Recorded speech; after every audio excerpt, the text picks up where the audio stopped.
So, hello everyone.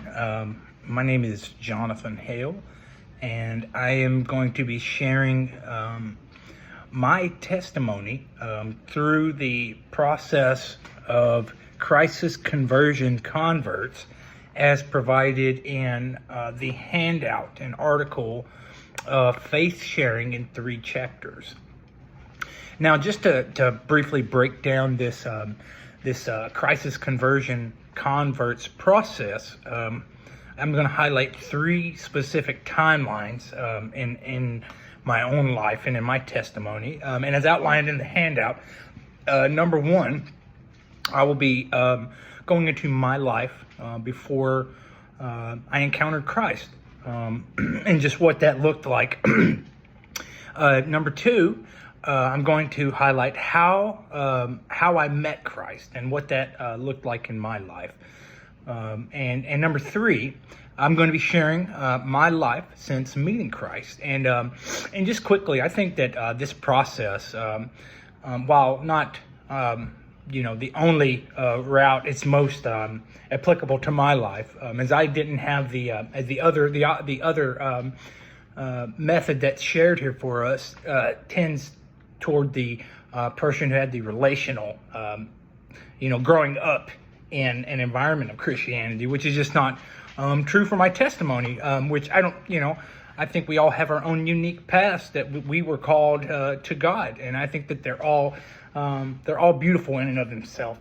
But so number 1, my life before Christ. So I struggled a lot with depression, and so I actually.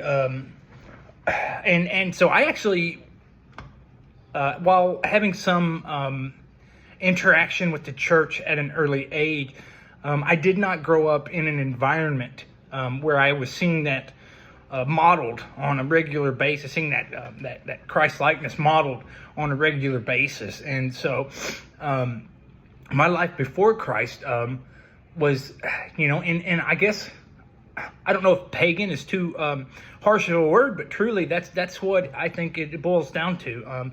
I was living in a manner that wasn't glorifying unto God, and I had no real understanding of what that really looked like.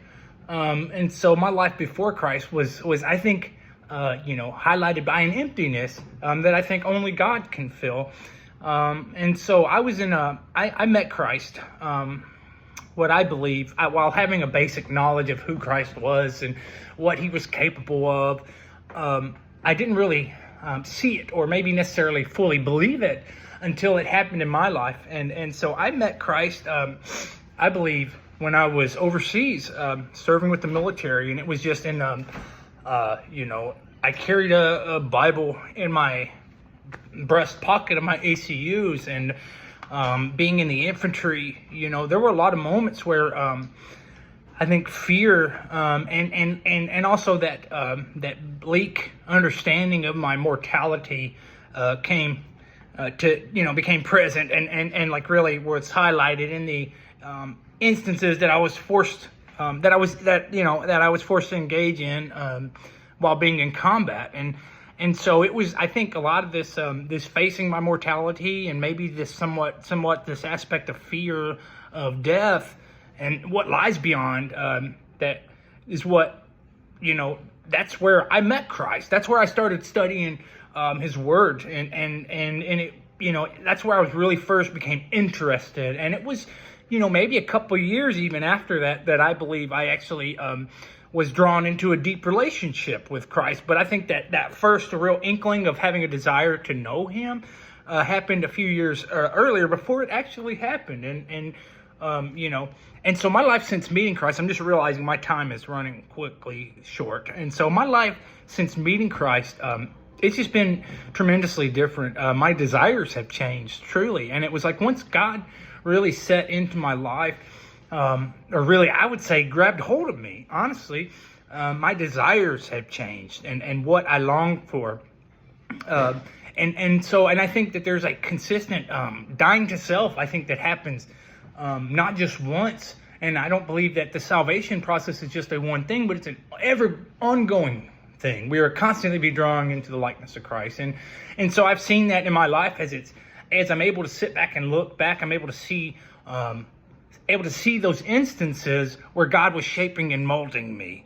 So my life since meeting Christ it's not been the same. And I don't think anyone that truly encounters Christ can say that they are the same.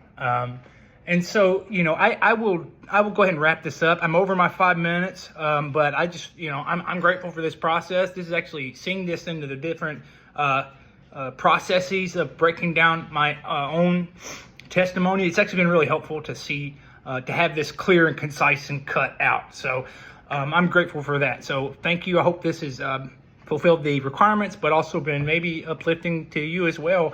And so I thank you all, and that will be it for me.